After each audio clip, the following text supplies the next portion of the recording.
दिल्ली का दाऊद कहा जाने वाला कुख्यात गैंगस्टर नीरज बवाना, जो इस वक्त दिल्ली के तिहाड़ जेल में बंद है।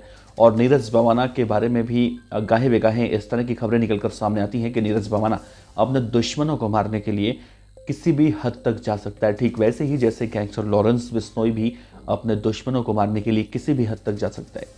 आज एक बार फिर से गैंगस्टर नीरज बवाना की गैंग को लेकर बड़ा खुलासा हुआ है। नीरज बवाना दरअसल बेशक दिल्ली के तिहाड़ जेल में बंद हो, लेकिन नीरज बवाना तिहाड़ जेल के अंदर से बैठकर अपने दुश्मनों को मरवाने के लिए भी वैसे ही जाना जाता है।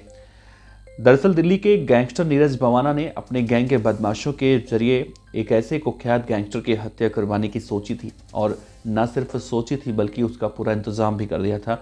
और कोर्ट के बाहर दिल्ली पुलिस की वर्दी में अपने गैंग के 2 शूटरों को खड़े करने की प्लानिंग कर ली थी। और जैसे ही उसके विरोधी गैंग के बदमाश वहां पर पहुंचते, उन्हें गोली मारकर कोर्ट रूम के बाहर हत्या कर दी जाती। लेकिन दोस्तों, दिल्ली पुलिस की सूझबूझ से इन दोनों बदमाशों की गिरफ्तारी हुई है, लेकिन गिरफ्तारी के बाद जो खुलासे हुए हैं वो बहुत चौंकाने वाले हैं। तो क्या है, किस गैंगस्टर की हत्या करने वाली थी, किस गैंग का बदला था, और क्या थी नीरज बवाना गैंग की ये पूरी वारदात की कहानी, आपको विस्तार से बताएं दोस्तों। तो देखिए, सबसे पहले आपको याद होगा 24 सितंबर 2024, माफ कीजिएगा 21, जब दिल्ली के रोहिणी कोर्ट में कुख्यात गैंगस्टर जितेंद्र गोगी की हत्या हुई।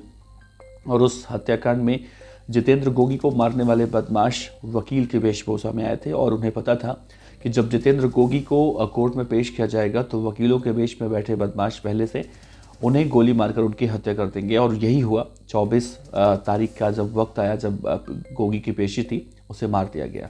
ठीक ऐसे ही हमने एक केस देखा था कि जब 2017 में हरियाणा के रोहतक का गैंगस्टर सुमित मल्होत्रा अपने विरोधी गैंग के बदमाश रमेश लोहार को भी कोर्ट के बाहर, रोहतक कोर्ट के बाहर गोली मारकर हत्या करने की पूरी प्लानिंग बनाई थी, लेकिन गोली उस वक्त किसी और को लगी थी। तो कोर्ट के बाहर एक बार फिर से अपने गैंग के बदमाशों को भेजकर नीरज बवाना गैंग के बदमाशों ने हत्या कराने की सोची थी, लेकिन दिल्ली पुलिस ने इस पूरे प्लानिंग को नाकामयाब कर दिया। यानी इनके मंसूबे जो थे खतरनाक, उसे फेल कर दिया, पानी फेर दिया। दरअसल दिल्ली में एक गैंगस्टर है जिसका नाम है राहुल नक्टा। वो नीरज बवाना गैंग से ताल्लुक रखता है, और उसका एक साथी है कमलजीत। इन दोनों की गिरफ्तारी के लिए दिल्ली पुलिस काफ़ी दिनों से इनकी रेकी कर रही थी, इन्हें पकड़ने के लिए दबिश दे रही थी। लेकिन ये दोनों बदमाश इतने शातिर थे कि ये कभी दिल्ली पुलिस के हत्थे नहीं चढ़ रहे थे। जब जब पुलिस इन्हें पकड़ने के लिए दबिश देने जाती, तब तब ये फरार हो जाते। लेकिन राहुल नक्टा और कमलजीत दोनों गिरफ्तार हो गए हैं। दोनों राजस्थान के मंदिर, प्रसिद्ध मंदिर खाटू श्याम से दर्शन करके आ रहे थे, और इनका पूरा टारगेट था कि ये अब आगरा में एक पेशी है गैंगस्टर के, जिसका नाम राहुल लांबा है। राहुल लांबा जैसे ही पुलिस की सुरक्षा के बीच में आगरा के कोर्ट में पेश किया जाएगा, तो ये दोनों बदमाश दिल्ली पुलिस की वर्दी पहनकर पहले वहीं खड़े रहते, और जैसे ही वो बदमाश वहां पर पहुंचता, उसे गोली से भून कर उसकी हत्या कर देते और फरार हो जाते। लेकिन जब दिल्ली पुलिस ने इन दोनों बदमाशों को गिरफ्तार किया, तो इनके पास से कुल करीब 22 कारतूस और 2 पिस्टल बरामद हुए हैं। दरअसल 9 दिसंबर को दिल्ली पुलिस को एक जानकारी मिली थी कि 9 दिसंबर 2024 को ये लोग खाटू श्याम जाएंगे, और खाटू श्याम से वहाँ से आएंगे। उसके बाद आगरा की एक कोर्ट में पेशी है, और उस पेशी में गैंगस्टर राहुल लांबा, जो दिल्ली का ही एक गैंगस्टर है, जो किसी और गैंग से जिसके संबंध बताए जाते हैं, राहुल लांबा ने राहुल नक्टा के ऊपर 2017 में फायरिंग की थी। उस फायरिंग में राहुल नक्टा, जो नीरज बवाना गैंग से ताल्लुक़ रखता है, वो तो बच गया था, लेकिन उसने तब से बदले की ठान रखी है। और जब राहुल लांबा की पेशी के बारे में से जानकारी मिली कोर्ट की वेबसाइट के जरिए, तो इससे सोचा क्यों ना दिल्ली पुलिस की वर्दी पहनी जाए और उसके बाद उसे मारा जाए। और यही हुआ। दिल्ली का एक जगह है किंग्सवे कैंप, जो जीटीबी नगर के पास पड़ता है। वहाँ पर जाकर ये लोग पहले दिल्ली पुलिस की 2 वर्दियाँ सिलवाते हैं, और वर्दी सिलने वाला जब इनसे पूछता है तो कहते हैं हम किसी नाटक कंपनी के लिए काम करते हैं और हमें ज़रूरत है। फिर वर्दी इनको मिल जाती है, और ये फिर वहाँ से निकलते हैं और अपने टारगेट को अचीव करने का पूरा प्लान करते हैं।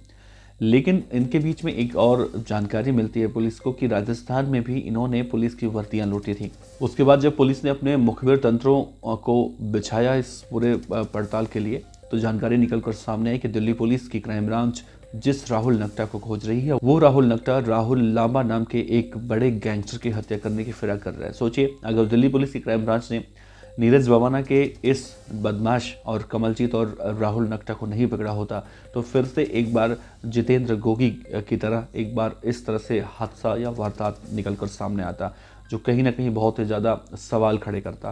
लेकिन दिल्ली पुलिस ने उससे पहले ही इन बदमाशों को गिरफ्तार कर लिया, इन्हें कोर्ट में पेश करेगी और फिर रिमांड पर लेकर और भी पूछताछ करेगी। लेकिन बड़ा सवाल उठता है कि गैंगस्टर नीरज बवाना की गैंग का गुर्गा राहुल नकटा आखिर 2017 का बदला 2024 यानी 25 शुरू होने वाला है, तो अब तक वो पाल कर बैठा है। लेकिन कहीं ना कहीं ये भी देखने को मिलता है कि बदमाशों के बीच में झगड़े जब होते हैं तो उसके कितने साल क्यों ना गुजर जाएं, लेकिन जब भी उन्हें मौका मिलता है वो अपने विरोधी गैंग के बदमाश की हत्या की प्लानिंग करते हैं और हत्या की प्लानिंग को अंजाम भी देते हैं। और हमने कई ऐसा जीता जागता उदाहरण देखा, जैसे जब गोगी मारा गया तो गोगी की हत्या का बदला 2 साल 3 साल बाद टिल्लू को मार कर लिया गया। तो इस तरह से यदावत की जंग जो है वो चलती रहती है। बहरहाल ऐसे में दिल्ली पुलिस की क्राइम ब्रांच ने इन बदमाशों को गिरफ्तार करके कहीं ना कहीं एक बड़े गैंग वॉर को जरूर रोक दिया है। इस खबर को लेकर आप क्या सोचते हैं जरूर बताइएगा। आपका बहुत बहुत शुक्रिया। नमस्कार।